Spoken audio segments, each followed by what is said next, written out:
یہ 4 صحابہ سے یہ احادیث مروی ہیں: ابو سعید خدری، ابو الدرداء، ابن عمر، ابن عباس رضی اللہ تعالیٰ عنہ.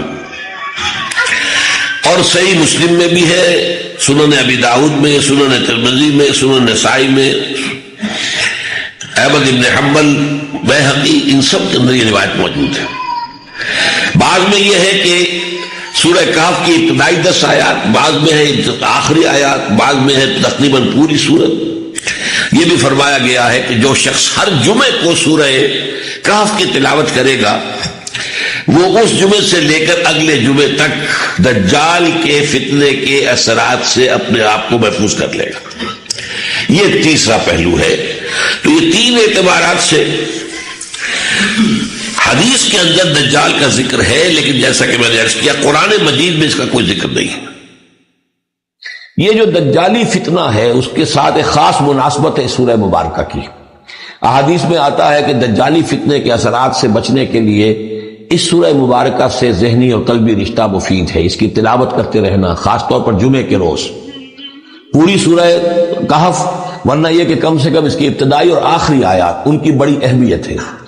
دجالی فتنہ اصل میں کیا ہے سمجھ لیجئے کہ ایک تو ہے دجالی فتنہ بالعموم. دجل کہتے ہیں فریب کو. جیسے کہ کوئی نبی نہیں ہے، وہ اس نے فریبی لبادہ اوڑھ لیا، نبوت کا دعویٰ کر رہا ہے، وہ دجال ہے. تو اس طرح کی تو حضور نے فرمایا ہے کہ 30 دجال پیدا ہوں گے کہ وہ آخرت کو بالکل بھول گئے، اللہ کو بھول گئے، اسباب کے اندر گم ہے، مسبب الاسباب سے ظہور ہو گیا. دنیا ہی دنیا ہے، آخرت کو بھولے ہوئے ہیں. مادہ ہی مادہ ہے، روح سے کوئی سروکار ہی نہیں ہوا ہے. یہ آخرت پر دنیا کا پردہ پڑا ہوا ہے. یہ دنیا جو ہے در حقیقت کیا ہے؟ وَمَا الْحَيَاةُ الدُّنْيَا إِلَّا مَتَاعُ الْغُرُورِ، یہ دھوکے کا سامان. ہاں جی آئیے.